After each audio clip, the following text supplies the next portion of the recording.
нас сегодня, как мы и ждали, пришло подтверждение о положительном результате анализов якутянки, приехавшей в Якутск из Нидерландов, и которая предварительно сдала положительные анализы в прошлые выходные. Поэтому количество заболевших у нас теперь официально 16 в республике Саха-Якутия новой коронавирусной инфекцией. Но при этом 8 уже выздоровело и выписано, и 8 сейчас находится в больницах города Якутска, продолжает лечение. Вот. Ну, состояние всех больных стабильное. Мы надеемся, что все-таки на этой неделе у нас еще будут и новые выписанные. Хочу также сказать, что с каждым днем объемы и масштабы дистанционного образования расширяются. Сегодня практически 97% учащихся республики, а учащихся у нас порядка 147 тысяч человек, они уже 97 уже охвачены разными формами дистанционного обучения.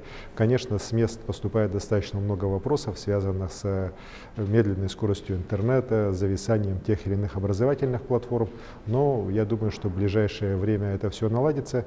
Тем более сегодня ночью я принимал участие в прямом эфире практически вместе с министром просвещения нашей страны Сергеем Сергеевичем Кравцовым, на котором также было сказано, что сегодня и в части совершенствования образовательных платформ крупнейших, таких как российская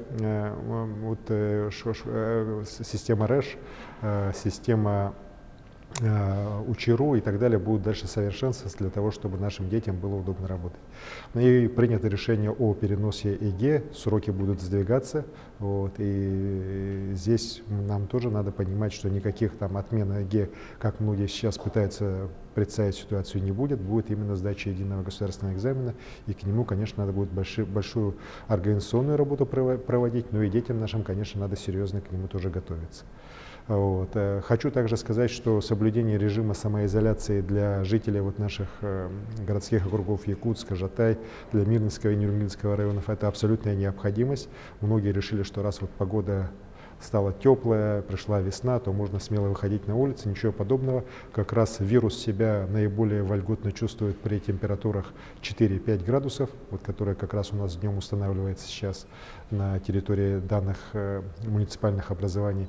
И риск переноса коронавирусной инфекции становится гораздо больше.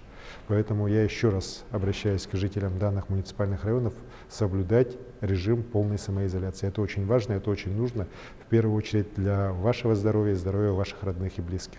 Мы сегодня видим, как болезнь начинает убыстрять свое распространение на территории других регионов Российской Федерации, причем не только Москвы, но уже и уральских, сибирских, дальневосточных. Достаточно посмотреть на соседнюю Бурятию, так, и угроза с нашей республики, она далеко не снята.